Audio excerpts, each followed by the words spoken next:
It's Google's week. We're talking about cameras and Pixelbooks and talking speakers and, of course, a pair of new phones. For a software and services company, there was a lot of hardware discussed from Google this week.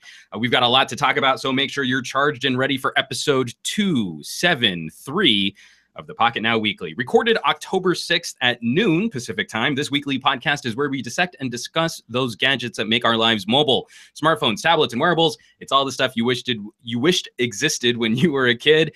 And on the schoolyard, the only number that beat a Googleplex was infinity plus one. That's true story.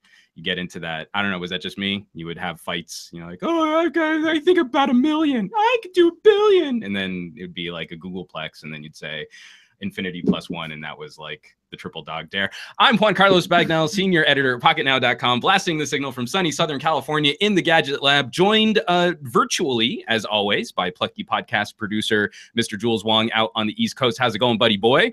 I mean, cops and robbers was my thing as a kid, and that was pretty much the extent of it. Maybe a little bit of kickball, but nothing to that really extreme. There was a terrible 80s show called Mask, where it was like this ripoff of Transformers. So you would have a car and then the doors would open DeLorean style and it would turn into a plane. There was like a semi that would turn into like this command center and like shoot things. I have no idea what and you're like talking we about. would actually I remember I think I was in the first grade or in kindergarten. We would actually reenact the vehicles. So like I would pretend I was a car and then I would just throw my arms up and then I was the airplane and we'd fly around and shoot each other because we were all too broke to afford Transformers like the real ones.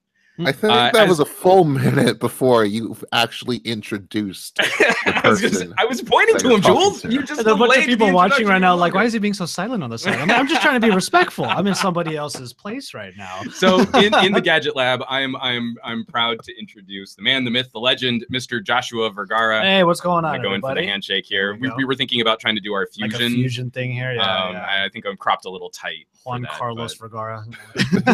Juan Vergara. Juan Hua. That works. You know, going with the Josh and Juan, and that's some good times. No, I absolutely had to have you on. It's all Google. This is all we're talking about this week on the podcast. And I'm just super happy to be like #1 on the west side of LA for the first time in like forever, because I never come out here. But also because if there was any reason for me to come out here, it would be you. So thank you, sir. Yeah, thank you for having me in your lovely place. Of course. Oh, what a lovely bromance going on around here. Well, yeah, I mean, you know, it's the sort of quintessential Southern California thing where it took us like 2 years to realize that we actually lived within driving distance. Yep. And it took us maybe like another year before we actually hung out. Which is funny because driving distance means 90 minutes or less. I mean, like my box has been getting bigger, but if you live outside of a certain box, then you might as well be living in like Siberia. We're never exactly. gonna see each other. Oh, the drive was fine on the way here. It's all good. Excellent. I mean, some people have boxes as low as 8 miles or 7 miles or even 5 miles, which is that's ridiculous. You can't describe distance. That's not the hook in Southern California. It's how long will it take me to get there? Yeah. And if you live more than 2 hours away, then you're off the map. That's just not a thing. Yeah, exactly. San Diego from LA is just about as far as I would go to see any one person I liked. Exactly. I mean, I have to really like that person. But you know, to avoid this becoming just like an episode of the Californians. Welcome to the California Report. I'm John Sepulvedo. I had to get off the 101 and take the 110. No, we actually have some real tech news for you guys this week, especially with the Google announcements. So I mean, what you just did right there for people listening was he kind of had this hand rubbing head down gesture, which I kind of feel I'm getting ready. Like there's been a little of that posture for a lot of people with some of these announcements, and it feels like this was a bit more of a mixed reaction what Google talked about this week. I agree with that, but mine is more like I'm getting ready because what I expected out of the event turned out to be so much more, you know, because you go there expecting the phones. Exactly. And then there was just so much else to look at, you Yeah. know. And I don't prescribe to leaks. Right. I don't like looking at them before any events, and I actually just don't have the habit of doing that. I don't even enjoy watching movie trailers. There you go. Yeah. I didn't look at any of the leaks or any of the stuff that came out. I was aware of them, Right. but I just don't have the habit of looking at them leading up to an event. So when I'm at the event, I was like many of the people in the audience who audibly, did you watch the live stream? Yeah, I was just live streaming. People were audibly gasping. That's awesome, though. Yeah.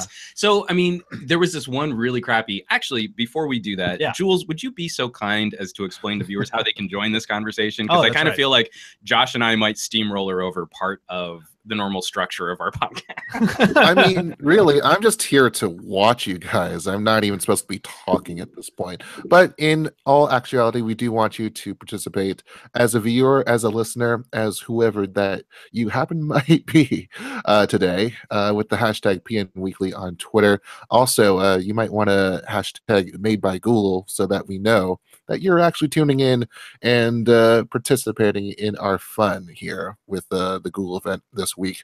Also, if you are, well, you can't be here live. Sometimes that happens. We understand that. Talk to us via email at podcast@pocketnow.com. We'll get to that question eventually. But for those of you live right now, it's hashtag PN Weekly on Twitter. That is the best place that we'll be able to see your comments and questions. So let's jump in immediately. Yeah. I mean, I almost feel like we need to just get these out of the way with the most expected part of the presentation, the Pixel 2 and the Pixel 2 XL, going again with a big little phone distribution this year. I was actually complaining during the event because they weren't the first thing they talked about. Yeah. Yeah. I'm mean, so it's used to every other launch where they're all like, oh, and also we have other stuff.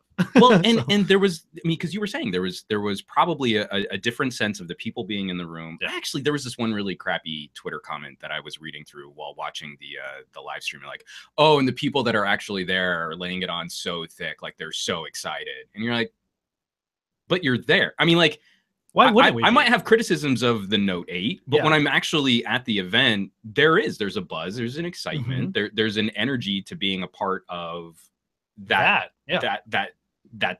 display. As small as it might be, you're still being a part of history. Exactly. Yeah. So it might not be the Gettysburg Address, but it's something that we are happy to be at. You know? Exactly. And for the people who were at the Gettysburg Address, OMG, they were just laying it on so thick. TFTI.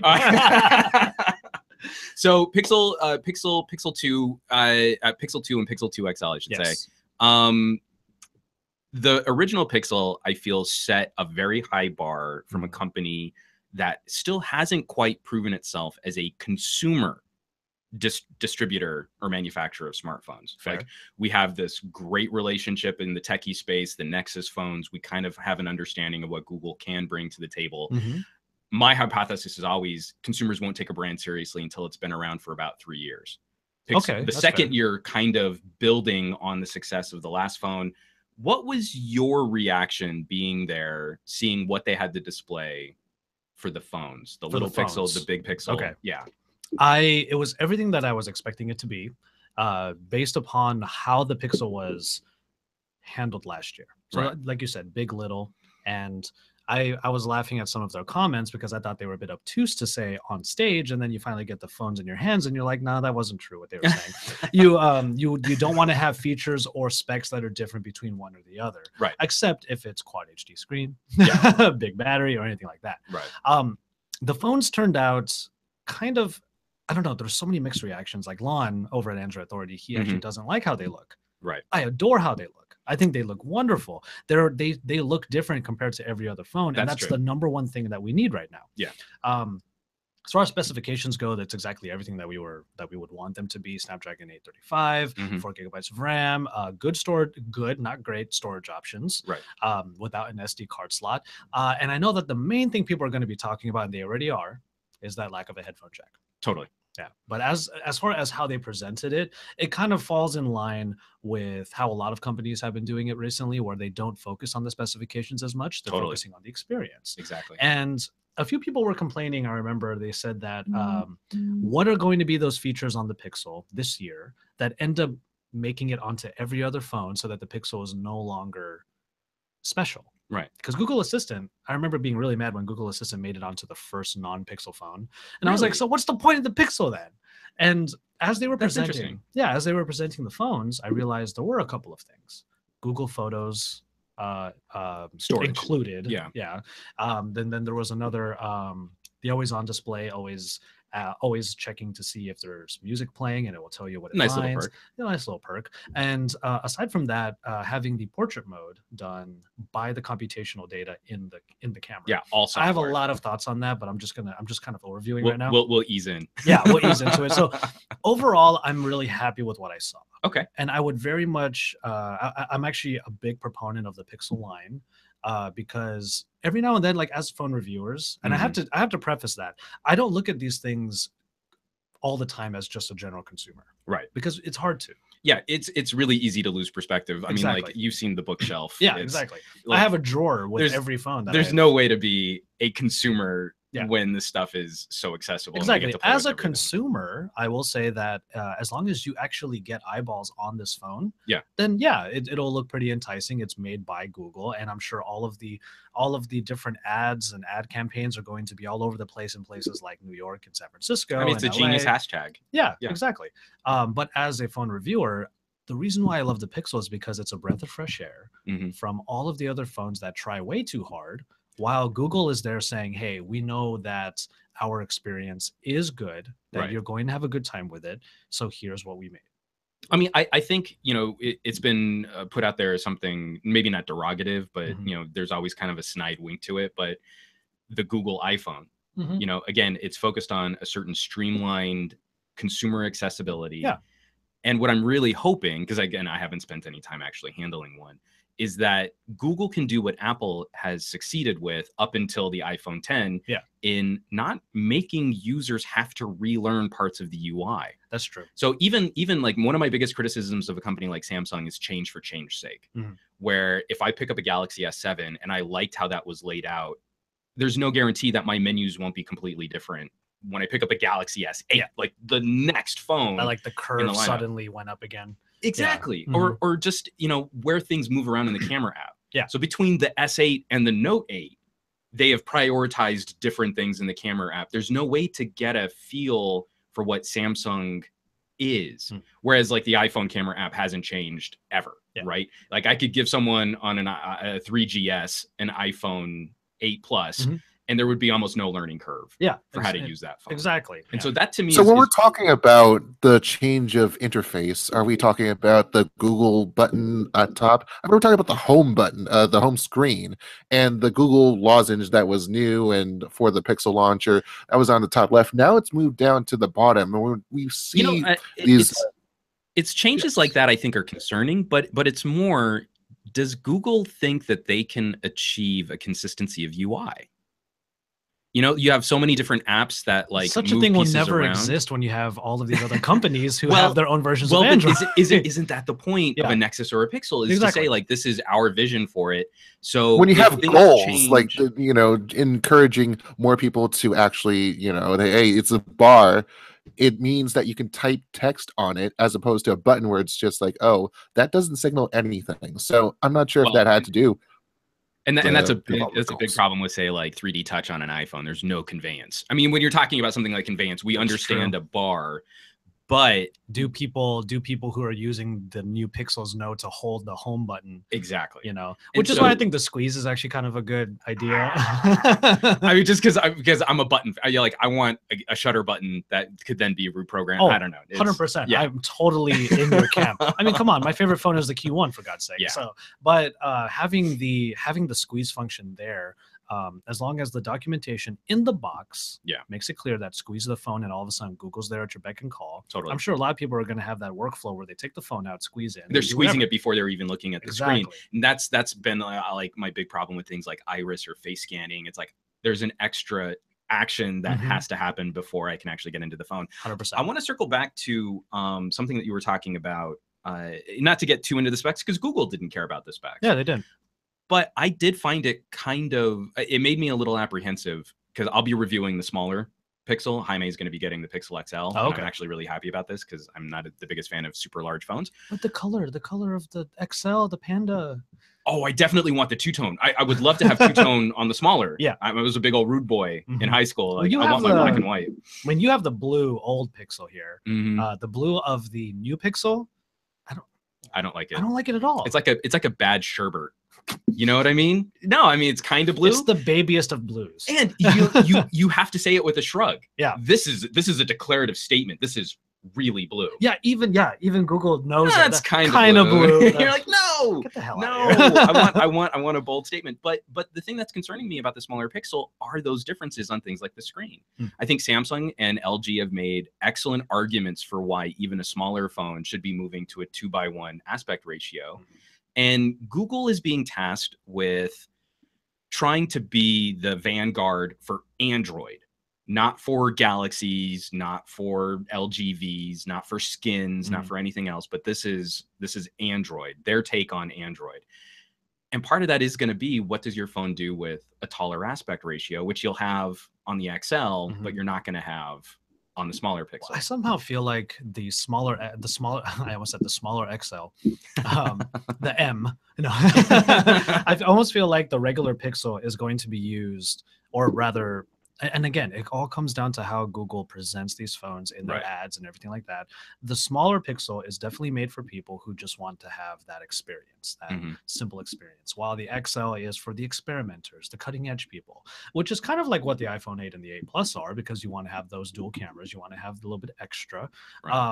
But in Google's sense, like, they're kind of eking towards that. You know, they're not gonna put dual cameras, or they're not going to put different features on one over the other. Totally. But if you get the XL, you're gonna get a little bit of pillar boxing. You're gonna get certain elements that are different, you know, because you have the 18:9 aspect ratio. Now, I mean, because we always get these questions, even though I find the question of worth itness kind of toxic to a lot of discussions, but we're talking a $200 price difference between the two phones.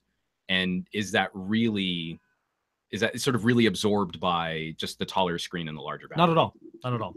I was recently asked, are there any phones out there that are not worth your money? And I pretty much said the Note 8. If I was going to pay for a phone outright without any like sleuthing of trading my phone or anything like that, paying total price for that doesn't make sense to me. No. And I'm very inclined to say maybe the XL is also there. But it's creeping up. It's creeping up. Yeah. It's creeping up, but I still want it. That's the difference. Like, you know, I don't get me wrong, the Note 8 is a great device, right? But I actually want the Pixel XL. Yeah. You know, so paying that price, it's not quite as bad in my opinion. Well, because there's also just nothing else in Google's lineup. Yeah. I mean, it's silly to think that a Galaxy S8 Plus is something of a consolation prize if you were really shopping the Note. But the trade-off is, do you need the S Pen? And a lot of people will say, you know, I'm probably not going to use that. You have an option. Yeah. You have an option to save yourself some cash. Even like, again, if you were saying you just wanted to buy it outright, whereas the Pixel XL doesn't.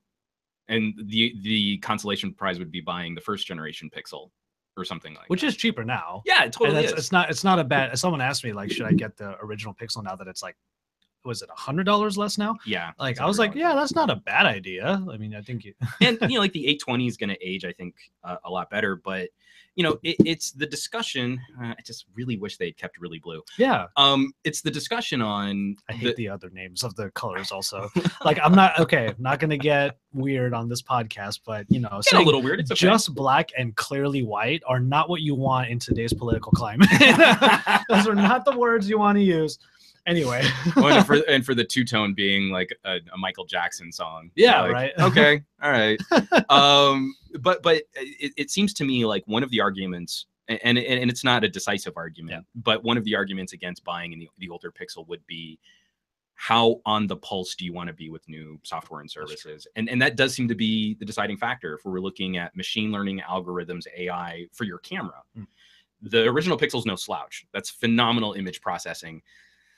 But they're talking about taking depth mapping to an entirely new level, you know, portrait mode without dual cameras. And I'm really curious to see if they can pull off that kind of image processing on the fly. Yeah, well, we were talking, this is slightly off tangent, but we were talking about taking shots every time the term AI or machine learning came up on the stage. And if you would have died. We would have died. You would have died. We basically would have died. And it was during the camera that I feel like I heard that more any other part of the presentation. And I'm curious what you would say, being, you know, a resident camera expert, especially smartphone camera advocate, I should say. Right. Now, how computational photography could change the game, because I had a lot of, I will say negative. You know, one of our friends from across the pond, or across the Pacific, I should say, Isa, was she and I were actually arguing that I was arguing that computational photography takes away from this craft that I've learned over the last like decade. Because now we're putting it into a smartphone that, we're using everyone else's photos in perpetuity. In order to make it so that your photo is the best. Totally. So screw the fact that I'm like, I know my settings, I know the triangle, I have lighting, like, you know. So, and I can't. There's also this phenomenon that I realized I did after the event, where the same Apple bias that I was advocating against, or saying that I kind of hated, I was having for Google. Okay. So for a while there, I was like, that's cool. Like portrait mode on the front facing camera using computational data. That's a lot like what the iPhone's doing, but I'm more supportive of the way Google's using it. Okay. You know, but I still hate that this is where photography is going. So I wonder what you think. So I agree to a point that there is something that feels like sort of a bad shortcut. Yeah. You know, for making our photos more photographic. And I'm in the same boat. I mean, I've got multiple just interchangeable lens systems. This, by the way. All over. My little Kodak. I mean, it's a great micro Four Thirds shooter. This podcast not sponsored by Kodak. But should be sponsored by LaCroix. Yeah. I mean, we've got a number of them on the table. I need to get a little mini fridge in here. But so I feel one of the things that's really difficult to rein in with computational processing of imagery is right now, and this won't be true forever, at some point, it won't matter what sensor you capture an image from. It's going to be run through a software processing chain that the user might create, or that another company might create for the user to make the photos what look pretty with the good colors. Yeah. But right now, there's still an unpredictability to it. There's still a lack of finesse. I mean, if you've ever shot on razor sharp, ridiculously shallow depth of field glass, you know, I rented a 50 millimeter f1.0 for my old Canon. I was just regular. I mean, that it's a coffee can on the front of your camera, and the way that you're sort of tightrope walking with your photography, absolutely, to get what you want in focus. You know, the difference between this and this means your eyes are just out of focus now. Exactly. You know, that you can't get to that yet with computational photography, with computational image processing. But even then, like the fake bokeh effects and all that, you know, to the trained eye, it's egregiously bad. Like, yeah, and it's acceptable for, this is our new norm, and I hate it. But it's but it's the same thing that we've constantly run into, where if I take an amazing portrait of you and you share it on Instagram, it's still not going to look great. But there is something that you can point to very readily and very easily. Yeah, you just put it on the bookcase. Very readily and very easily when you take a portrait from the zoom sensors on the iPhone and the Samsung on the Note 8, where it's a lower quality sensor. Yeah, it doesn't look as good, especially when you compare it to like the dual sensor effect from a Huawei, because it's using just normal sensors. There's an image degradation, there's an image blurriness, it's softer, it doesn't look great. Yeah, and then I think the user, because we're sharing so many images, if you're just flipping through Instagram, no one's going to care. Yeah, the people that are actually looking can tell the difference between an amazingly crafted portrait and something that you took from your phone. So I think we're still a generation away, and there's still some things we can't get away from when it comes to hardware and a true photographer's workflow.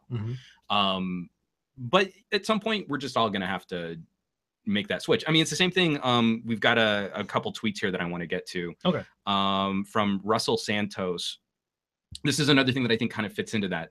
I feel like we're analog kindred spirits to a degree. Yeah. And Russell's that's the reason why I use the V30, and I love using the manual mode on the V30 for both video and photo. And one of the other benefits of the V30 is an audiophile grade headphone jack, which Yeah. Russell's asking about. Pixel users will be rocking the dongle. Do you feel that older USB-C to 3.5 millimeter dongles from LaEcho and Motorola will work? Oh, LaEcho. Whoa. And I mean, like, I can't see how they could. That's the one person who knows about LaEcho. Oh, good job, Russell. They should work just as a pass-through. I don't think they will. You don't think they will? I don't think they will, because part of the problem is there is no USB audio spec. There is no spec on an Android phone. But I just kind of like feel on an iPhone, I can plug in my Focusrite audio interface, and the iPhone knows what to do with it because it's just USB audio. But aren't they just pass through though? Like the phone doesn't have to have any. They're proprietary. Really? Yeah. That I didn't know. Yeah. So if you take an HTC adapter, it's a USB-C plug, and you plug it into anything else USB, nothing happens. The pins are just crazy for that, and I think this is what they're doing. This is what with made for Google. So it's like made for iPhone, made for iPad. Apple has its own program where it shares resources, tools, whatnot, and in return, the manufacturers, the accessory manufacturers, get licensing. Like there's been talk that Google, they've been really up in the ante on USB-C in their Android compatibility requirements. And with this, they have more leeway, they have more power in order to push that through. Now, whether or not this will extend to further Android OEMs or like there's talk, we can discuss that at a later point. But I think just as a Google pitch, this should really help us out here. Yeah, I'm hoping. It seems like, yeah, I was going to say, do you think Google is just trying to get ahead of what will become the standard for such for such accessories? And what's frustrating is that we didn't need to be in this place. Of course not. Yeah. I mean, if we're utilizing a Linux kernel, we should be able to use just a regular USB audio IO driver.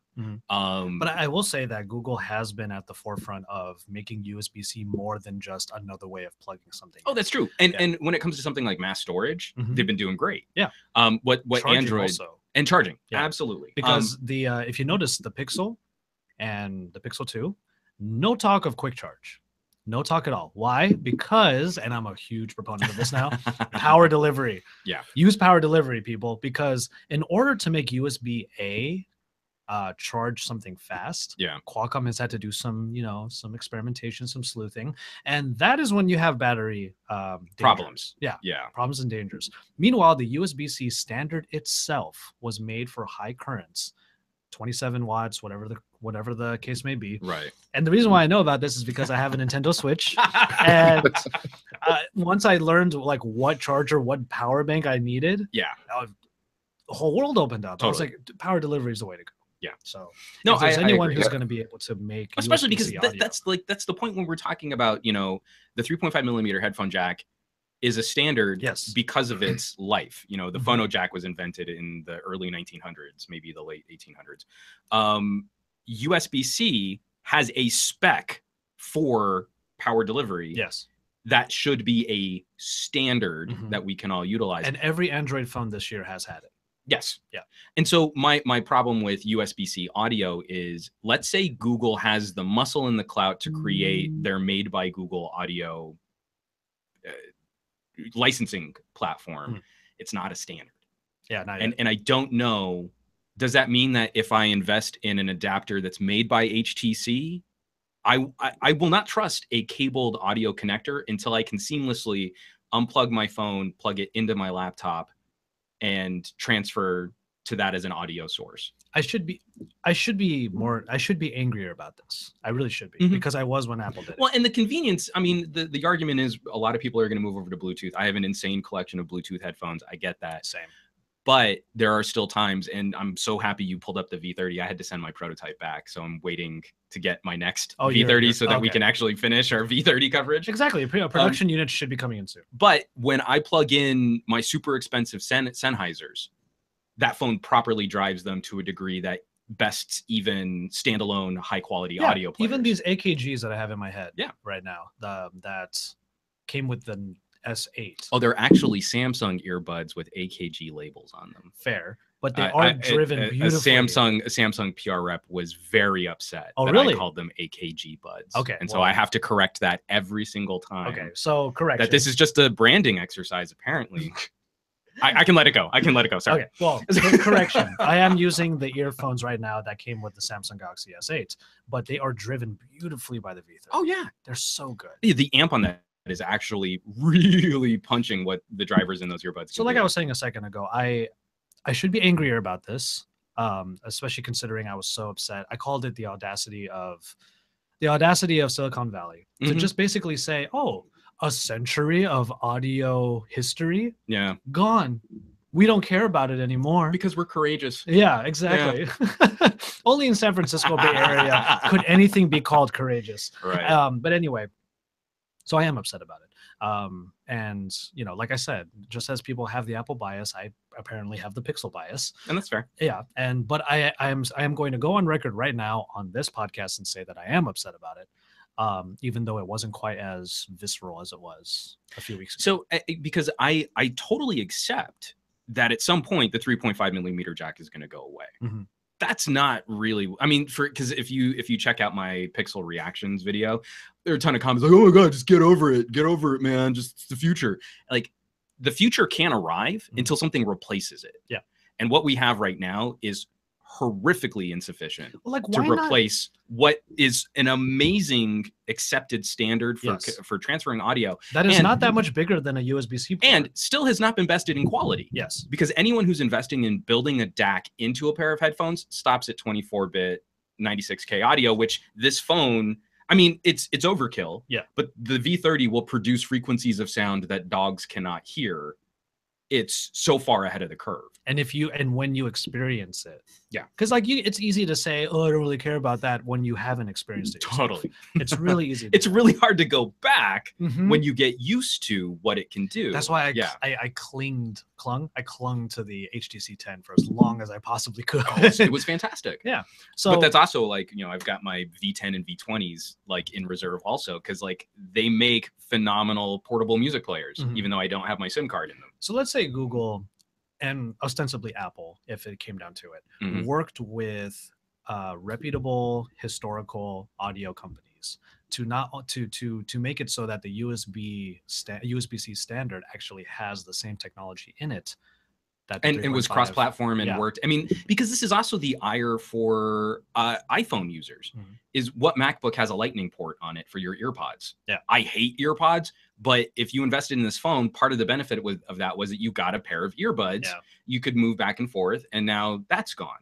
And so for me, because that point, what you bring up there is exactly what I hoped would happen with USB-C is, it shouldn't be up to the phone manufacturer. Exactly. LG and HTC are shining examples of treating audio with the respect it deserves. Yes. For how the insane amount of time that we live in this world with things covering or plugged into our ears.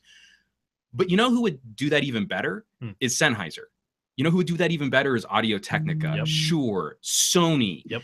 Those companies should be at the forefront of this digital interface, but they can't work with a system where we're going to pour all of our resources into building a pair of HD headphones, like Sennheisers. We're going to give you an HD 600, and it's going to have a DAC built into it, a Sennheiser or Apogee DAC. Yep. Awesome. What phone does it work with? Well, right now, it works with 2 phones, and then next year it's not going to work with any, and then we're going to come out with an HD 650, which will then be compatible with this phone, but then not. Sennheiser's never going to go for that. Yeah. Audio-Technica is never going to go for that. AKG might go for that because they're owned by Samsung now. But we can't get to that point where the true audiophile manufacturers can supply those kinds of solutions until we have a standard and accepted compatibility. And once we get there, I will be so happy to buy $1,000 pair of Sennheiser headphones that will just work with anything that I plug them into. But for now, what they're stuck with is making Bluetooth headphones that work with these phones. Oh, and no, speaking of those Bluetooth headphones, ATX, I don't know. But speaking of those headphones, do want to hit on the Pixel Buds. Pixel Buds for a second. It might have been a while. It might have been a while since I've had a podcast, but I still have my segue game. So your segue game is still way better than mine. So Pixel Buds. SDP. Yeah. Oh yes, thank you, Jules. Thank you. Oh man, the guys are gonna love that. So Pixel Buds, not as sort of I think not as an exciting a delivery or presentation for Google fans. I'm getting some crackling from you, Jules. Sorry. You just have to stand perfectly still. Don't move. In front of your H2. I know. So not as exciting, I think, for what they are. I mean, they're a cabled pair of earbuds, wireless Bluetooth earbuds. I thought they were gonna be truly. Again, I mean, what is exciting though, Google, for every announcement that they had, yes, they're introducing hardware, but they were making sure that software and services were front and center for everything that they talked about. And Google Assistant is such a huge, like it is the umbrella now. Yeah. And I'm actually okay with that because and exciting there, I think for me, especially only having been able to visit China once, hearing that there was going to be real-time language. Time to China? That was my first time to China, to Shenzhen. Okay. But hearing, not hearing it because I haven't plugged them into my head yet, but seeing that Google working on real-time language translation through the Pixel Buds. I mean, you know, the dream of every science fiction kid, the universal translator, the Babelfish, True. Just that as a feature seems so simple. I'm mad I didn't like try and patent something like that first. But it's okay. But only Google having the resources to actually deliver something like that in a hardware solution. Fair. But I will say this, as exciting as it sounds, it actually is not any different from opening Translate on your phone and putting it between you and the person you're talking to. So you're completely right. But okay, so this is the thing. This is the thing. Sorry, I'm repeating myself for people who have listened to this podcast before. My big argument has been, for the last 2 years, we have been rapidly approaching the post-smartphone world. We're not there yet, but just like your desktop or your laptop is a commodity product, a lot of consumers don't get excited about it. True. We're in the post-PC era. We're in the smartphone era. We're rapidly approaching the end of the smartphone era. Yeah. And I think Google had a lot of points to support that theory, talking about what can we peel off of the phone in an organic fashion.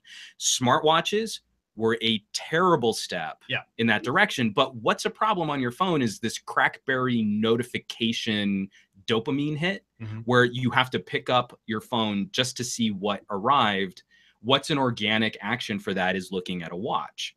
It doesn't really do anything better than what your phone can do, except it's just in a different place, which in a certain scenario for a certain person is just a little bit more organic to reference. Fair. And so I'm walking around Shenzhen, I'm screaming at cab drivers, I'm trying to hold a phone in between us.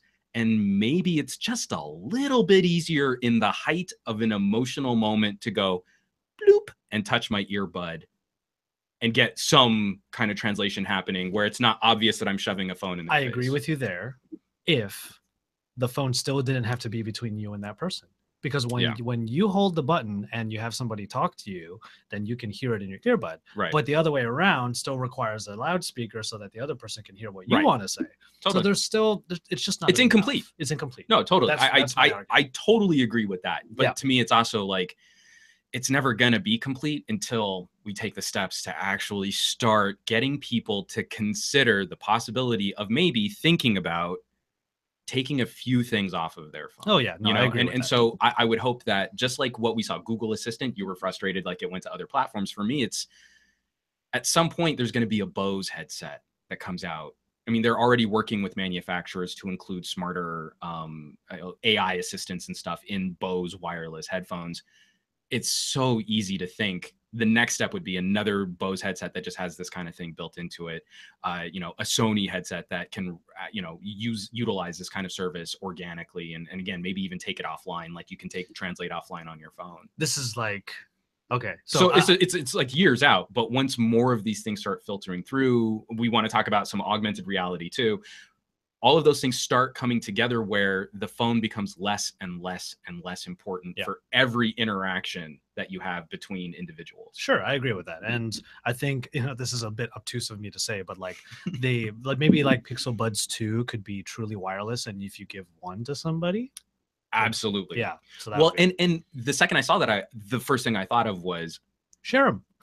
Well, not just share them, but like, what is Apple's reply to this going to be? Because they already have a product that splits. Yeah.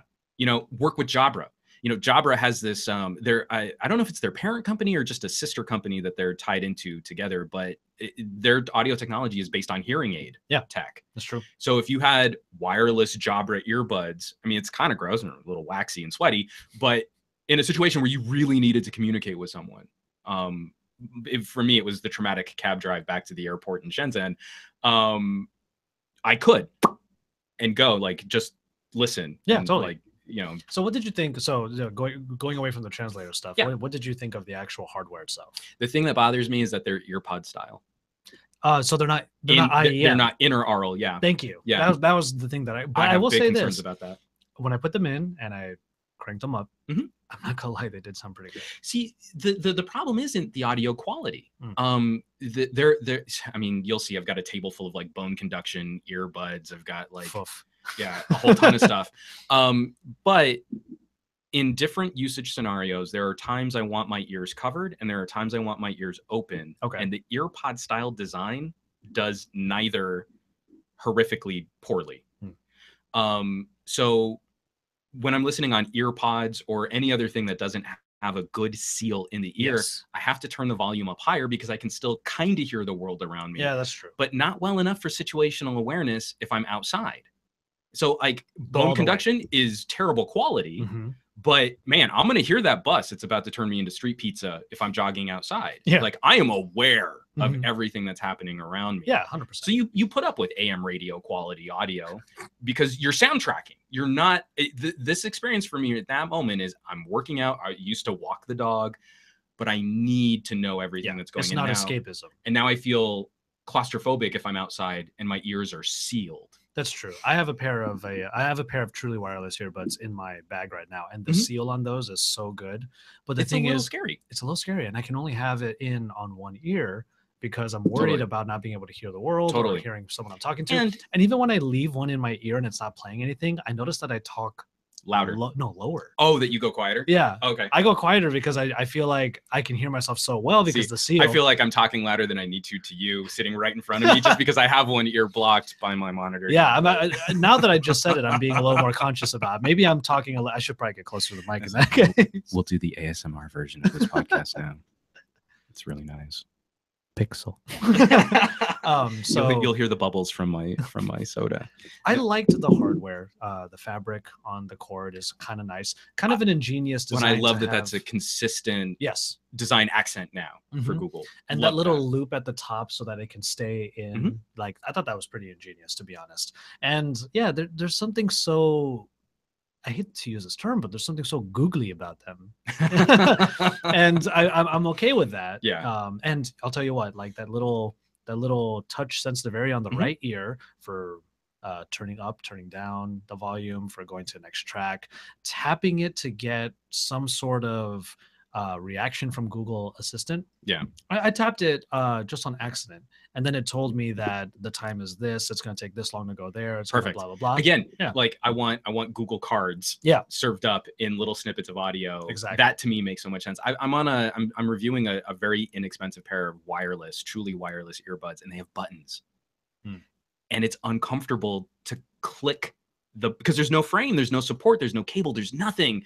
You push into your ear to click this button. You're like, I have the same thing. That's a little uncomfortable. It is a little bit. I don't know that I like that. But even then, like right now, all these third-party wireless earbuds, truly or not, when you press the button, like you press it to activate Google Assistant on the Pixel Buds, you tap it to make it already have pre-programmed responses.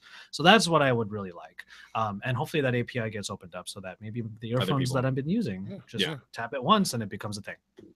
So what are you paying for here? Are you paying for ease of access to these services? We're talking about $159. This is AirPods territory here before we move on to the Google Home. Like, what are we paying for? You are essentially paying for access at all times, supposedly to Google Assistant. And I made this argument with the squeeze function on the phones. It's a lot like the Bixby button where you can't program it to do anything else. Right. But the thing is, I want to use Google Assistant. Yeah. So that's a big difference. Yeah. So if you have that need when it comes to these earbuds, yes, the quality is actually It's actually above what I thought they would be, considering they're not IEMs. Right. But maybe that, I don't know. It's almost secondary to the fact that Google Assistant has become a tool in my life. I mean, my concern, what I would love to see, and 159 is too much, though. I will say. Well, again, any first generation, I kind of have an expectation that it's going to come with a premium price tag, if only because Google needs to convey that they're not cheap. Yeah. I mean, for all of the people who are fans of the Nexus, that's why our phones are $1,000. That's why our phones are $1,000. Yeah. For all the people who are fans of Nexuses, consumers were never going to look at a $400 or $500 phone and think it's just as good as the iPhones.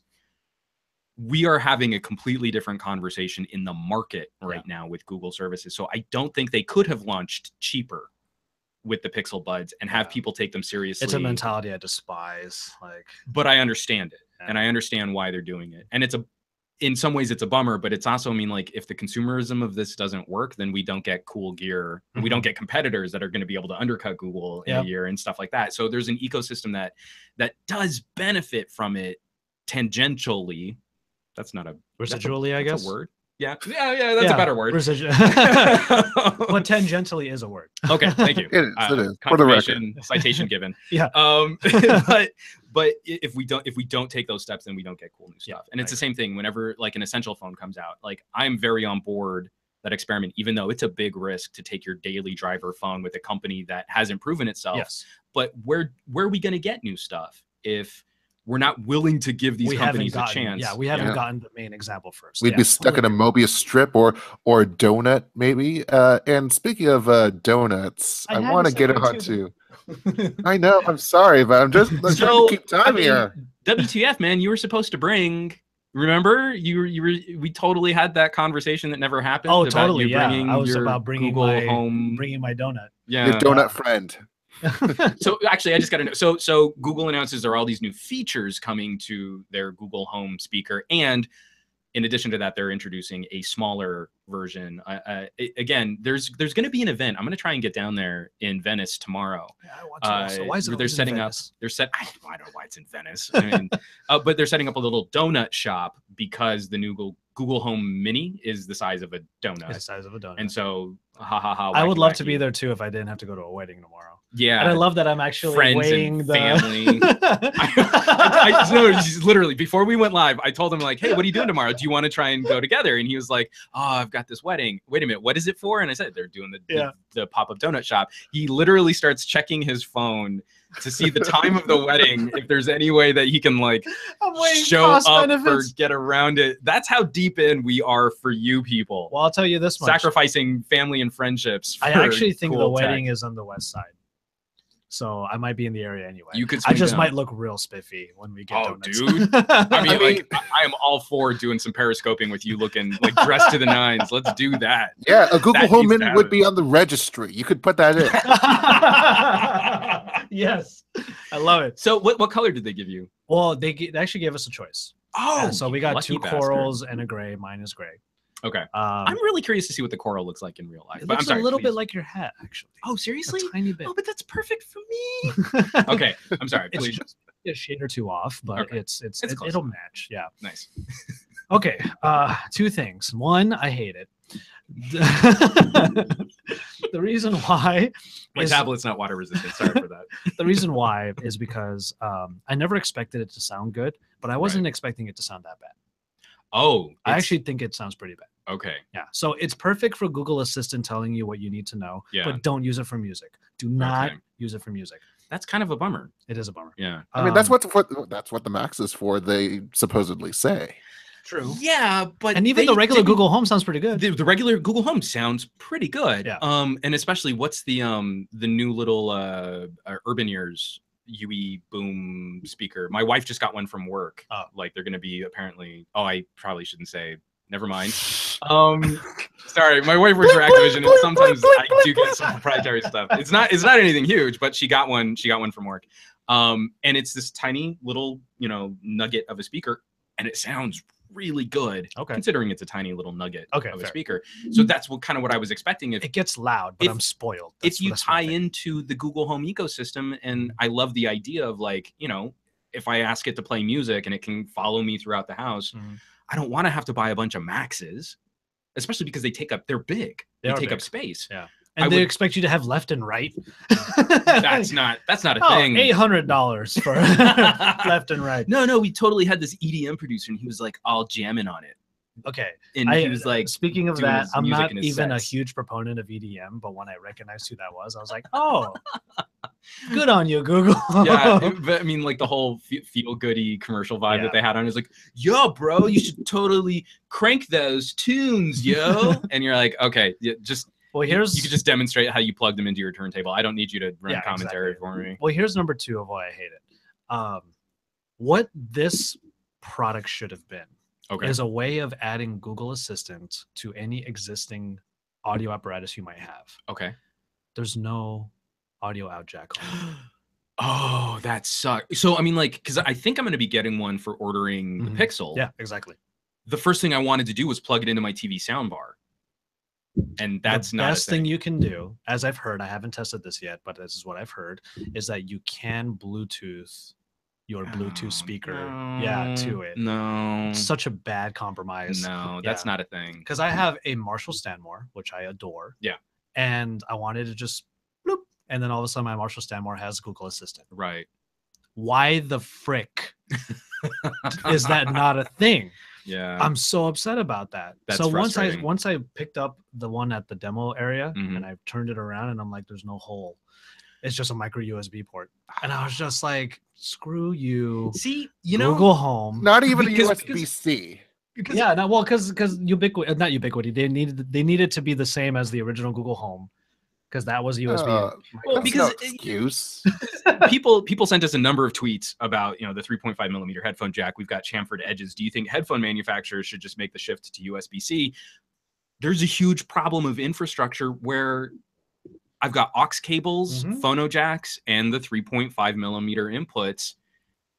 That still exists also. Yes. Where this entire ecosystem of products, like if I have a phone that can properly deliver a line out, LG V30, I can plug that into some really nice speakers and have it properly drive that signal for that audio ecosystem.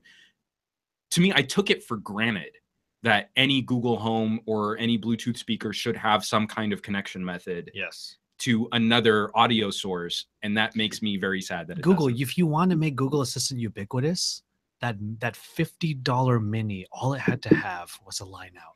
That's all it needed. Because the little Alexa has one, right? Exactly. Yeah. Yeah, the Echo Dot, and well, they're playing different games with the Echo Connect, but it's like these little tiny things. They're getting smaller and smaller, and you ask them to do more. Because God forbid that users already have stuff. Yeah. Like again, the audacity of Silicon Valley. Like, well, you can just totally re-outfit your entire living room, right? You'll want to with this G logo, especially for audio. Yeah, this is why I mean, because I'm a recording guy. I mean, like I have nice mics as props in my studio. I know, for real. I almost want to buy some of your stuff. Okay, we can talk after the show. We'll it's like a flea market and a bazaar. Yeah. But no, audio doesn't change. Video changes, right? We get better processing capabilities. We get different screen panels. We get HDR. I mean, there's an excitement to improvements for that technology. For visual, yeah. But we've figured out audio. If you want stereo 2.1, if you want 5.1, 7.1 surround sound, the same general mechanics have worked and have worked for a really long time. Yeah. This kind of change upsets something that isn't broken. And it does it for no great benefit that I can determine, when we could be plugging into the established systems very easily. It's a microphone and a Raspberry Pi. Yeah, that's all you need. You're in, and you have augmented 1970s technology.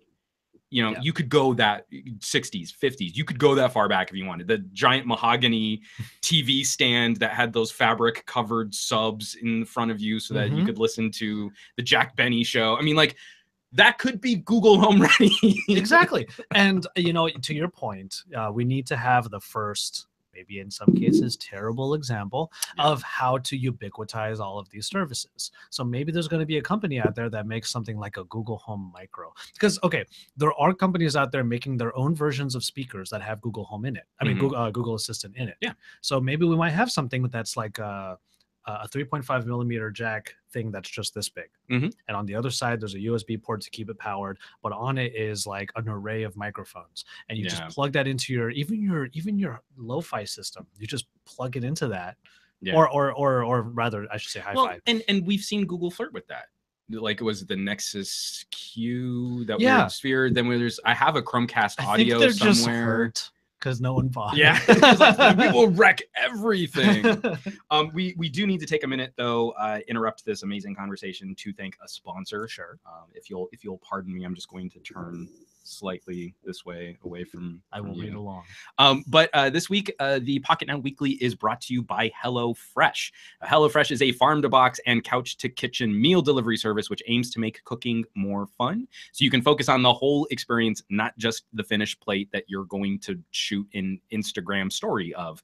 Each week, HelloFresh delivers delicious new recipes with step-by-step cooking instructions broken down into 6 easy-to-follow pieces, and each meal is designed to take around 30 minutes to prepare, even for kitchen novices or for experienced cooks who might be short on time. Recipes designed to make you feel unstoppable in the kitchen, and your taste buds will thank you. That's actually one of the biggest deals for Marie. She is not kitchen savvy. She doesn't enjoy cooking.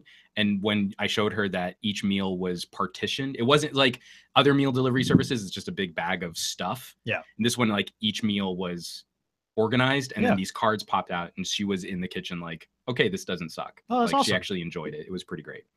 HelloFresh sources the freshest ingredients measured to the exact quantities needed. Instead of a big clumsy bag of food, all the ingredients are partitioned out there so that it really helps streamline meal prep time. Less than $10 per serving. You can select between a classic plan, vegetarian options, and a family box if you need to feed more people. HelloFresh is constantly experimenting with different tastes and cuisines. This week on the menu, a Carolina barbecue chicken with mac and cheese, Thai spiced pork meatballs, and their Hall of Fame adobo loco steak with crispy potato hash. We have not had lunch yet. We're actually talking about what we're going to do. He's talking. He has a Filipino in front of him. He used the word adobo. So I'm going nuts right now. It's so funny how well like Filipino and Hispanic cuisines play together. Yeah. 100%. Really good times. You were telling me about a fusion place after my HelloFresh spot. We might have to we'll have to go there. HelloFresh employs 2 full-time dietitians to ensure each meal is nutritionally balanced, now offering light autumnal fare, and they've just introduced new breakfast options to get you started right for the most important meal of the day. Delicious ingredients you'll love to eat, simple recipes you'll love to cook. HelloFresh has a special offer for PN Weekly listeners. Get $30 off your first week of deliveries when you use the promo code PocketNow30. Again, $30 off your first week. Sign up at HelloFresh.com, hit that promo code PocketNow30, and we thank HelloFresh for supporting the Pocketnow Weekly. And it's funny because Spanish and Tagalog have pretty similar aspects to them as well. It's like it's all fun. They do, but the history behind that is a little bit It's a little crazy. Yes. Well, and also, I mean, like we were having another conversation too, like because I come from a very Spanish Hispanic family, and then you also have the shame of like walking around New Mexico and seeing landmarks where people have thrown shoes at conquistadors, and you're like, oh, I am a quarter Native American. I should probably be upset about this too. Super racist. But I mean, you get together and you have lunch afterwards, and then you realize that it's a society. Food is the great equalizer. When people, like, I don't want to get too into politics, but when people complain about cultural appropriation, the thing like I always want to put the roadblock on is don't get pissed off about food. Yeah, especially for Mexicans and Hispanics, like. I want you to eat my food. Like you come and you visit, and I will cook and we will prepare. And 100%. This is how I'm going to share an experience with you. Like if a bunch of gringos are going to go do a Taco Tuesday, I'm like, yes, make the tacos good. By the way, National Taco Day. I know. Was I missed yesterday, it. But shouldn't have been on a Tuesday. It should have been. You should always make it like the first Tuesday of October. Exactly. Not like a specific day. Yeah, exactly. Well, it's like how we use a TBT, Throwback Tuesday, because sometimes you just don't feel like doing it on Thursday, and you're here. I have a picture now. That's it. Yeah, It I don't doesn't know. sound as good though. It doesn't sound as good. Bro. The third part. You can still use it, but it's just not going to be. I mean, you can't make it like tossed back Tuesday. That doesn't work. That It's- doesn't work. like, Flashback Friday. Flashback Friday works. I Yeah. like that. Yeah. Yeah. Yeah. But I do want to cover Rewind Wednesday. No, I'm kidding. Rewind Wednesday. That actually, I like that. It's a different kind. It's RWW. Okay, anyway, Yeah. we don't have to get too deep into that. I couple think other we should announcements. flip over. We should flip over Yeah, to we something. should definitely flip over in a flippy, computery, Oh yes. netbooky kind of way. Which, by the way, it's really like seeing this in the flesh is always nice. I like this yoga book. I'm just mad that they changed. Like, apparently, I can't find how to get back to split screen view, so I'm constantly toggling back and forth between apps. But it's been a great little tablet. What's not a great little tablet, but is aiming to be a phenomenal laptop replacement. I was wondering if you had any thoughts on Pixelbook, a premium Chromebook offering support for Android apps. I think that's Yes. kind of a big deal, especially as I've started being able to achieve almost main work production on Android apps. So like when I covered the R11, I didn't want to have to travel with a ton of like really expensive gear to China. And I was able to cut videos that didn't seem to distract from our main channel on What my app did you phones. use? Power Director. I had overlays, I had multiple audio tracks, I had text tools, I had transitions. Using what format of video? It perfectly worked between H.264 and HEVC on a P10 Plus. 1080? 4K. 4K? Okay. I rescind what I was about to say, because I was about to say that it's the coolest laptop that I've seen recently that I'll never use. because Well, I mean, to be fair, I think there's a sentiment for Chromebook. It's the same problem Microsoft had way back in the day. I would have family members saying like, oh, I can't use Windows. I had a Dell and it was terrible. And then I went out and got a Mac and it was amazing. And then you'd say, how much was your Mac? And they'd say $3,000. And like, how much was your Dell? $400. And you're like, there's a disconnect there. It's not Windows versus Mac. It's you spent a lot on one and you spent not a lot on another. And Chromebook has that reputation if you want to spend $200 on an amazing netbook web browsing experience, great. Can Google start to change the perception like Microsoft did when they introduced the Surface? It wasn't about here's something super cheap that runs Windows 8.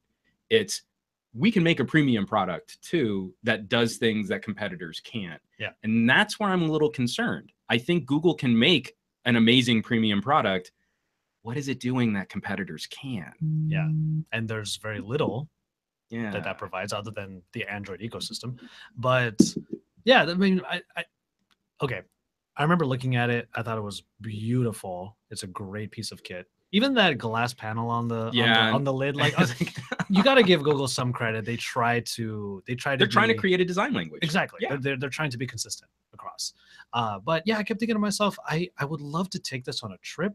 It would be perfect for writing and for some photo editing, but it would not be good for video editing until you told me what you just told me.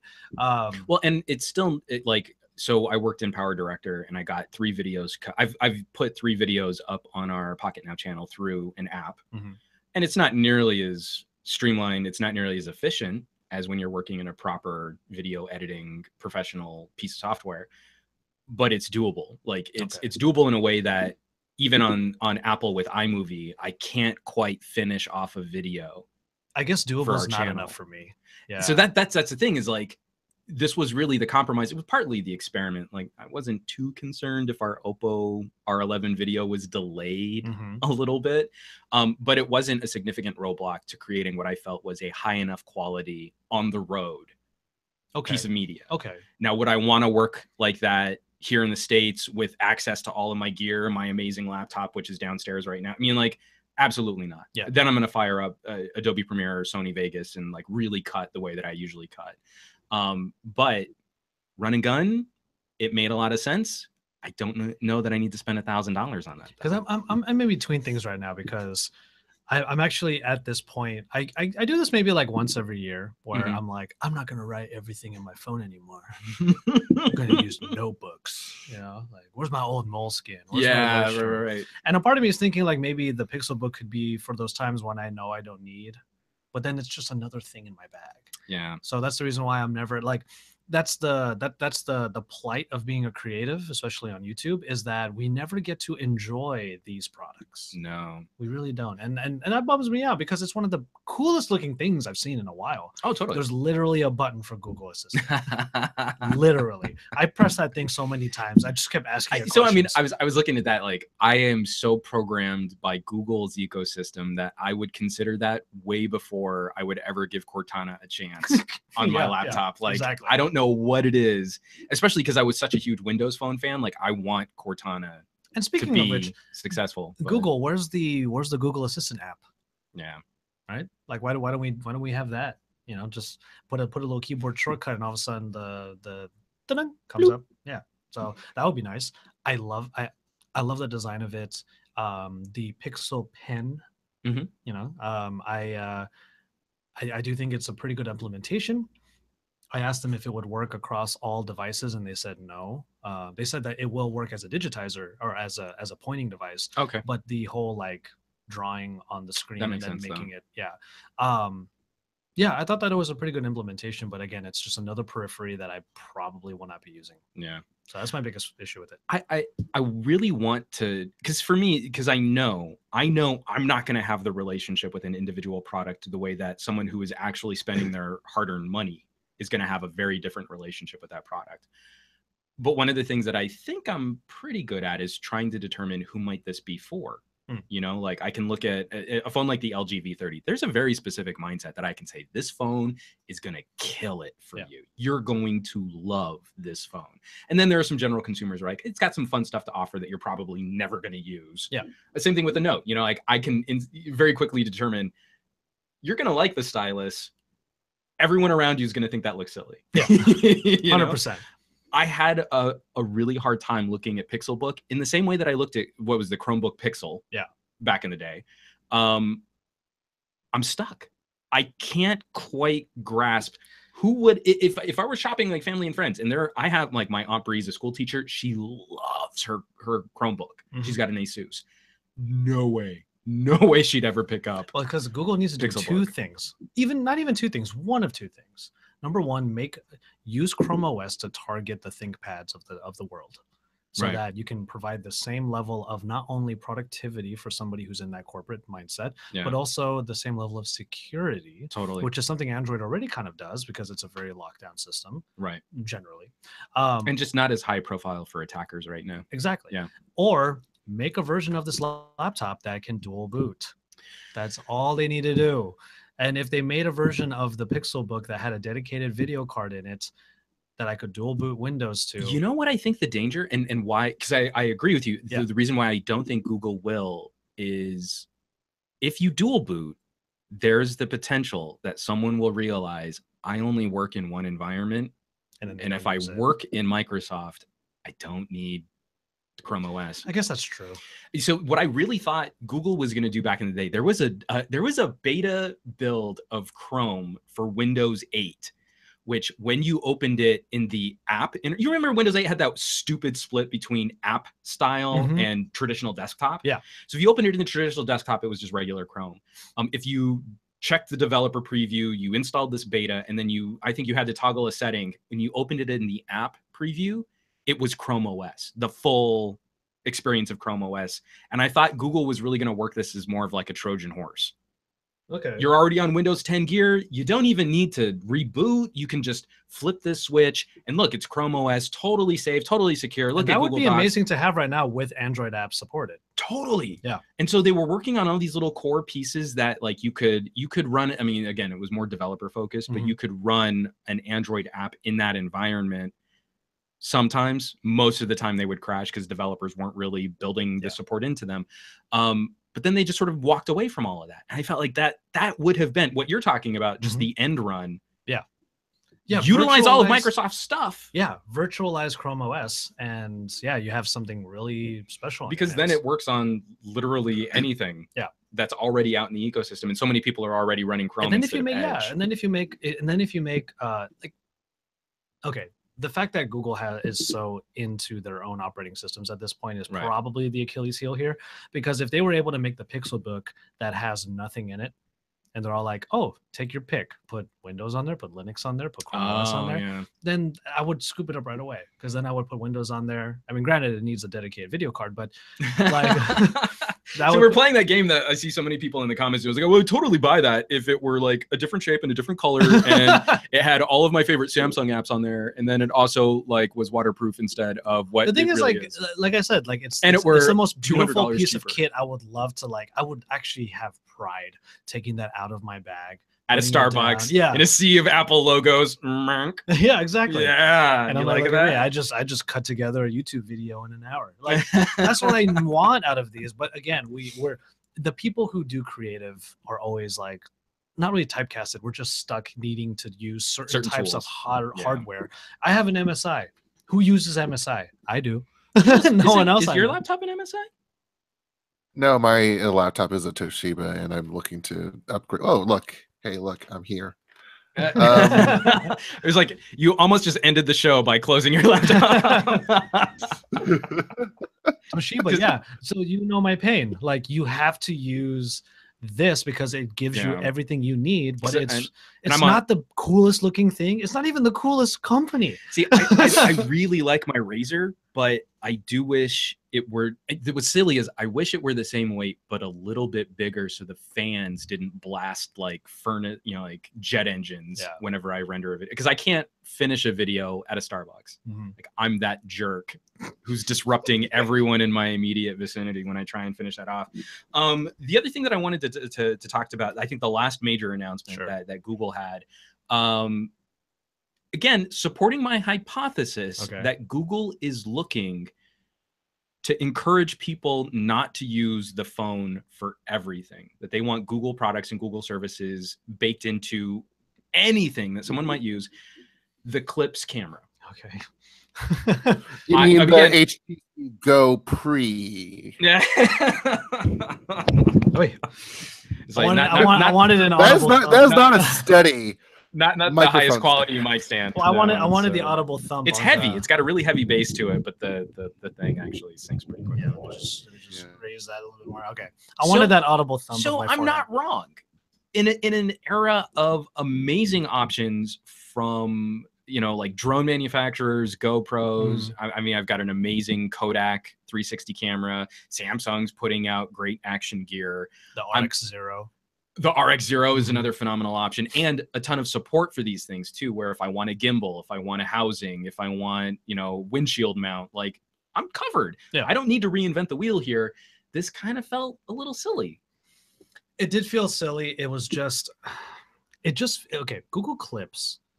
Again, not to get weird on the podcast, but Google basically made a body cam. But Michael Fisher was walking around with one at IFA, and I don't think I ever saw footage from it. I don't know if only in his review. But I mean, like, he didn't put together. He reviewed the product. I have to give him some credit too. When he and I were talking about some pretty heavy stuff, and then he was like, "Oh, I better not." No, fair. Yeah. Oh, I remember that dinner. Yeah. There was some heavy conversation happening at that dinner. And we were all walking around with cameras and microphones, like, it was totally proprietary. Please don't tell anyone about this. But it was, but I think it's a pretty awesome idea that is really just like, it's almost as if they had some hardware lying around and they're like, let's make something and use it as a way of marketing Google Photos. That's pretty much all I felt like, because I didn't think that it was. Huh? It's so quirky too, because you can't take video. Instead, you have these competition. Oh, it's algorithmic. You can sense action going on, and we have 15 frames per second capture for these 2 seconds. It's like, it's like and then there's also computational photography as well, and then you have the Google Photos. But I mean, to be fair, yeah, your point about this being a big ad for Google Photos is correct. When you've considered shared albums and face detection and all that stuff, it's just basically an instant album. And that's also kind of creepy too, that like the Google Photos apparatus being used inside of a camera is like, baby, and then it's like, record, it's a baby. And I'm just like, it's a little weird. And, dog. And because my wife and I had a lot of conversations about like, how do we expose our daughter to the world, and then how do we expose our daughter to new technology? And so, well, do you have that mentality of what is your stance on privacy for your So I think we're now at, she's almost 2, Mhm. and I think 8 photos have been shared publicly of There you her. go. And I think only 5 of them have had some of her face. Yes. This is My favorite photo of her is my wife and her walking in the rain.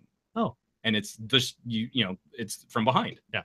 You know, like that to me is all I needed to do to convey a moment that I felt was appropriate to share publicly. Yeah. And when she gets a little bit older and she can start deciding for herself as we Mhm. start introducing concepts like social media, she's working from the same blank slate that I was when I was a kid. You Yeah. know, my parents would show everyone in our family photo albums, but that's But it controlled. stopped there. Yeah. Yeah, there wasn't this public broadcasting of every waking moment of my life in some of the most embarrassing times of my development.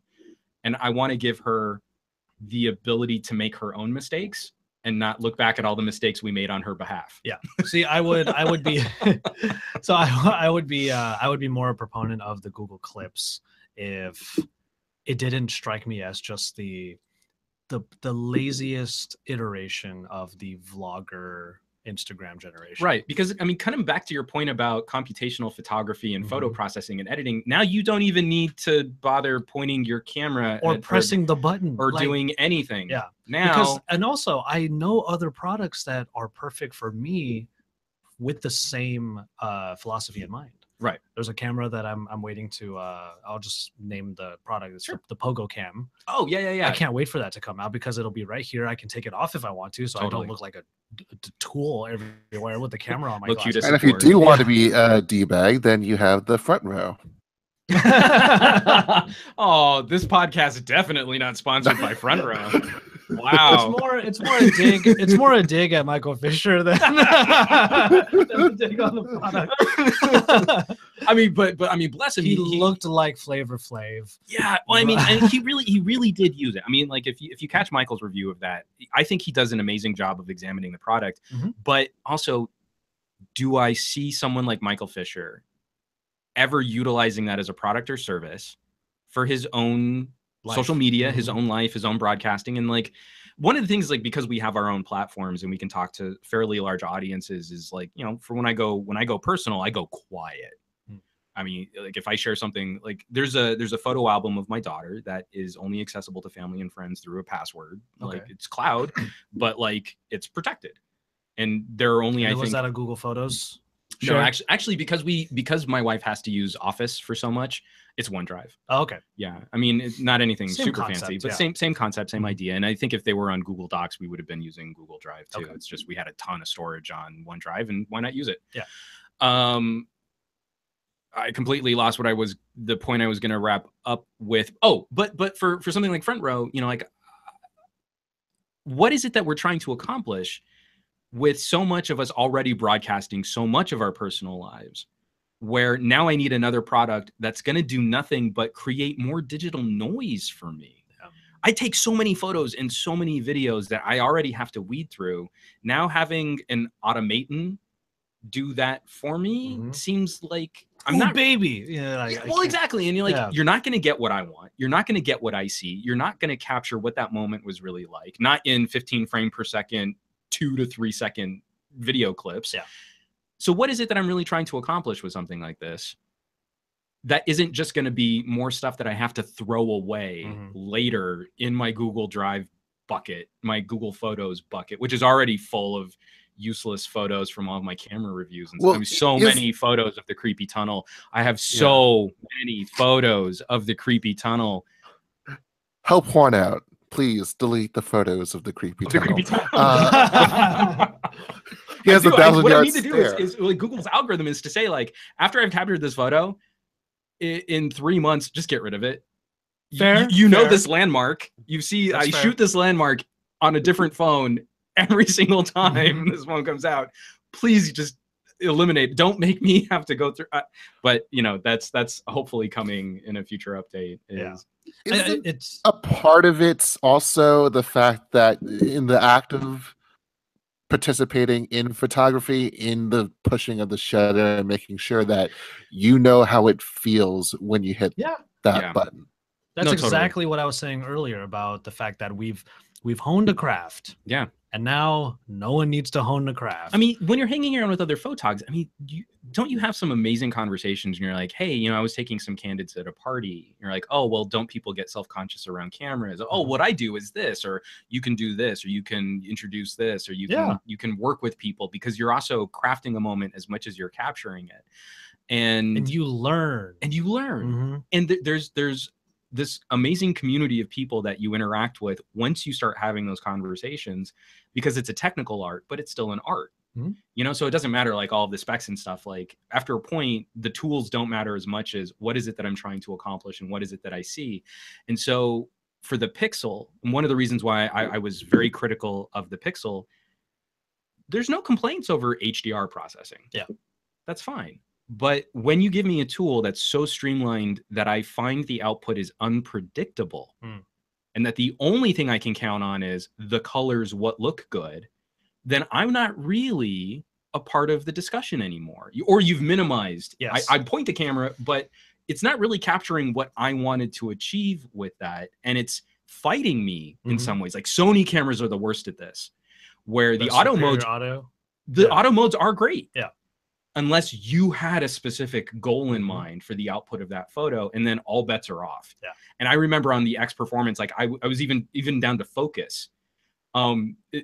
Ours had issues where I would tap on the screen and it would be like, no, you want to look at this thing over here. Oh God. And it would actually pull like the focus away from what I was trying to capture. Like So I was just wrong all the time. And you're 100% right. Like, thank you for putting in those words, because that actually kind of puts a ribbon on my point. Is the whole, you're going to have two groups of people now, where you have one side that's like, oh yeah, I put the light here and I got this nice stylized look and the photo's great and everyone loves it. Totally. And then you have the other person that's like portrait lighting.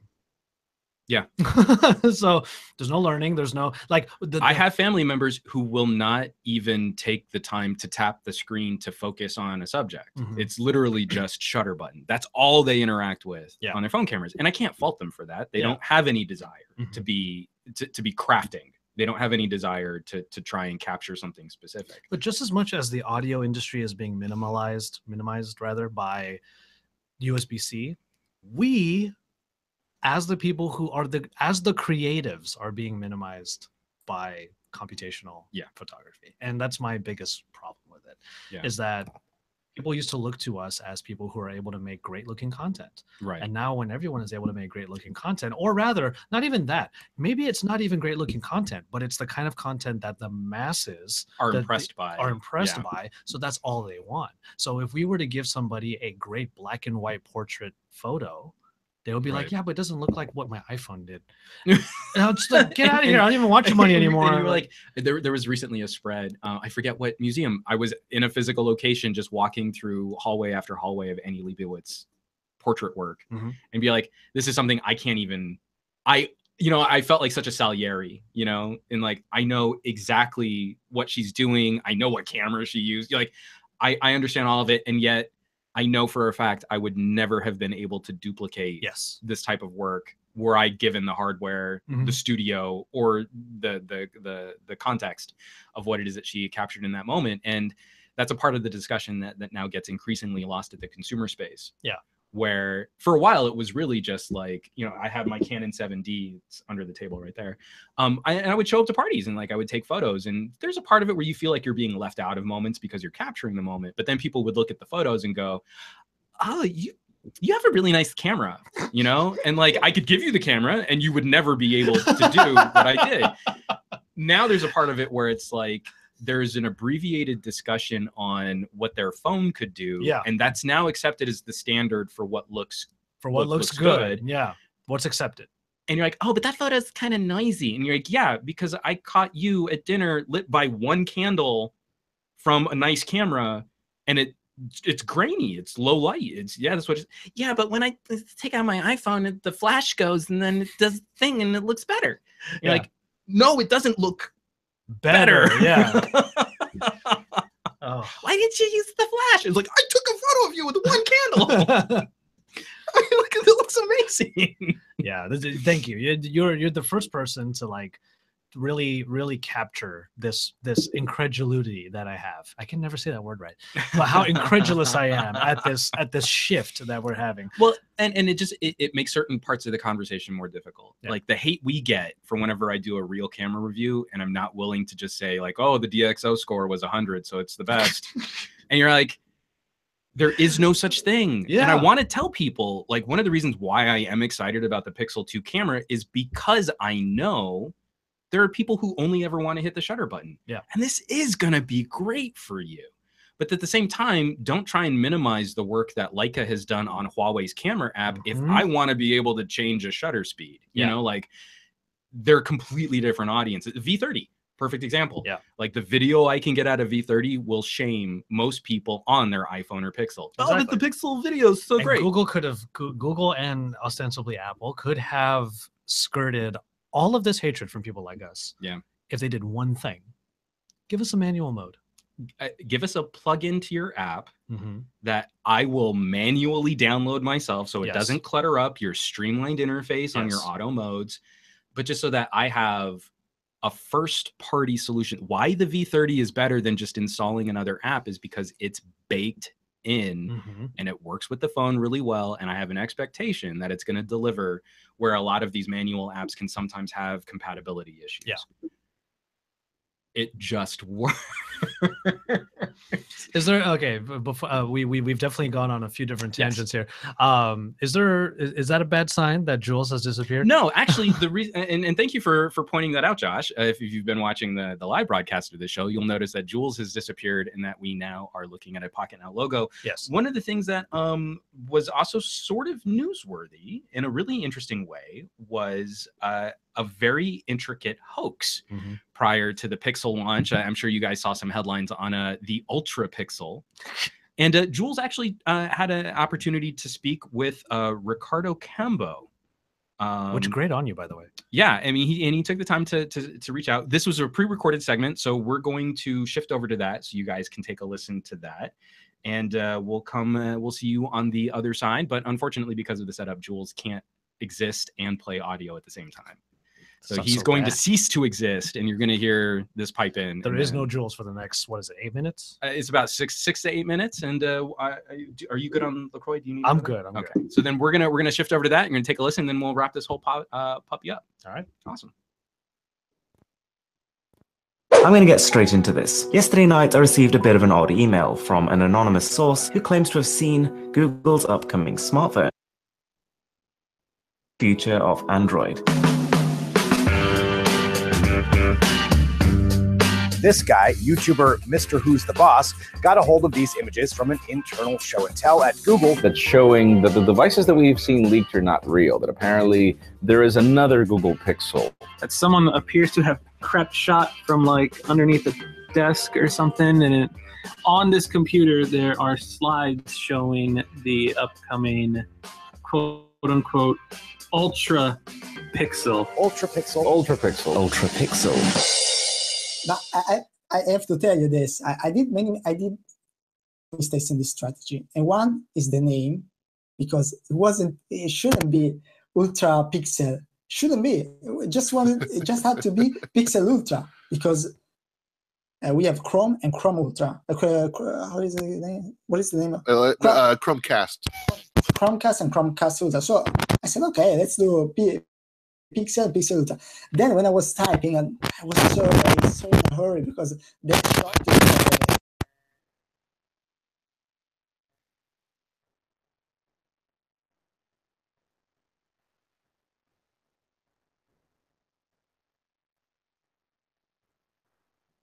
was super in a hurry, and yeah, I didn't type it well, so it turned out to be Ultra Pixel. When I was super young, I just started to draw weapon, guys with superpowers, that kind of stuff, vehicles, and then I moved on something more realistic, more more real. It were phones. The phones that starts everything was I don't know if you remember it, the Sony Ericsson K7050 was the first Cybershot. The care of material, the surfaces were something else. So from there, I started and said, oh, wow. So I said, okay, I'm super tired of university because they're not teaching me the right stuff. I want to work. Or I feel like I can do something right now for companies. So I left university and I tried to send portfolios and a resume to the companies. And Sony was my favorite. Sony was on the top of the mountain. So yeah, so I did this strategy. When I heard the first rumor about the PS4 Slim, I decided to start this thing. Then I just put it out close to the E3. Are these pictures even legit? Lawrence, what do you think? I think they are. First of all, as we previously mentioned, the design of the system, it looks like a PS4. It looks like the same design house worked on the system. Yep. That's notable because a lot of the times when we see mock-ups or fakes, they don't even bother making it look stylistically similar to other products in the same line. That's true. This does look like it might have been developed by Sony. It's got the same look. It's got the same ideas. It looks like it came from the same people. All this was just into a goal that you wanted Sony to hire you. This message that said, hire me, hidden across all the pictures. Did you talk with Sony after that? Actually, I don't even know if they saw it. Some people ask me, why didn't you do like concept? I think this strategy, like putting fake leaks, let's say, show you more than a concept. They show you a strategy, show you creativity, show you vision, show you many things, care of details. And this is even more powerful than a concept, because to find a job in Apple, Google, wherever, in that kind of companies, because my goal is to find a job in America, in US. Difficult because the competitors are a lot, and mostly I don't have a visa, because for us, for foreigners, it's even more difficult. It's almost impossible. So I had to find a way to do it, powerful. Try a powerful way to get attention. Where you can easily see the latest updates on your day. We're starting with calendar events today, with traffic, flight status, and more coming soon. In this case, I can see that I've got a mysterious meeting coming up. Not sure what that's about. Pixel Ultra meeting in 4 minutes. We've placed the Google Quick Search. I was shocked, man. Completely shocked. I was shaking. I didn't expect that. I knew that it was viral, but I didn't know that much. I mean, I didn't expect that they saw it. MKBHD mi ha twittato. Mi ha twittato. That even with bad publicity, someone will still reach out to you and offer you a job like that. I think so, yeah. Yeah. Because there's still a very nice, in my opinion, I don't know about the companies, good background on this strategy of good skills, I think. I think everyone, even the people that hate this troll thing, the fake news, love the concept. So I think you can split the thing and understand that there's something good.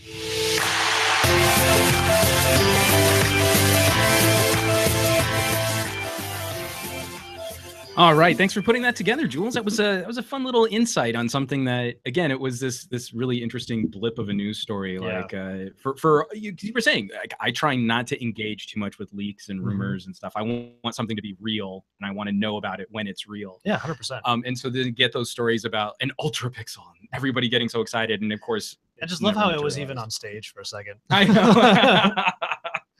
It was pretty great. So thank you for putting that together, Jules. That's no problem. A nice little addition to our podcast there, and especially for folks if I don't know if we had a little audio gremlin during the live broadcast, but it'll sound phenomenal. I've already heard the finished piece. It'll sound phenomenal for our audio podcast. Definitely want to check that out.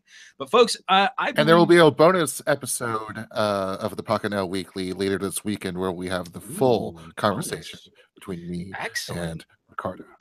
Oh, so definitely be on the lookout for that. Just a part of our normal podcast feed, right? People will be able to download it. Indeed. Awesome. Google Play, iTunes, wherever you can get it. And speaking of wherever you can get podcasts, I believe this podcast is over. It's time to wrap this puppy up. And I just pulled cables out and just wrecked the whole thing.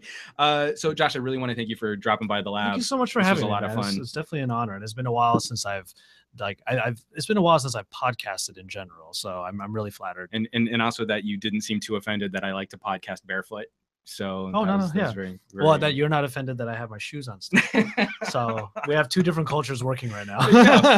You know, like you would think between the Asian and Hispanic cultures that they would probably that was super racist. I regret even bringing it up. There you have it, folks. Another episode of the Pocketnow Weekly has come and gone. This show is over, but the conversation continues on Twitter, where you can find Jules is at Point Jules. Josh is at JV Tech T. Yes, sir. Tech TEA is in the beverage, which is delicious.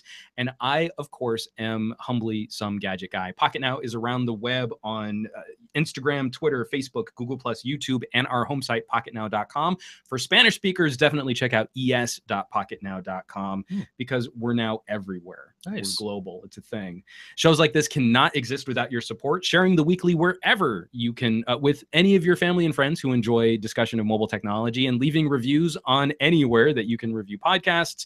Again, we want to thank this week's sponsor, HelloFresh. Hit that promo code HelloFresh.com, Pocketnow30. Get yourself some tasty meals. They're helping us keep the lights on, but ultimately there would not be a show if it weren't for our listeners and subscribers who have kept us on the air since 2012. The Pocketnow Weekly will be back next week with all kinds of delicious technology goodness. So make sure you tune back in.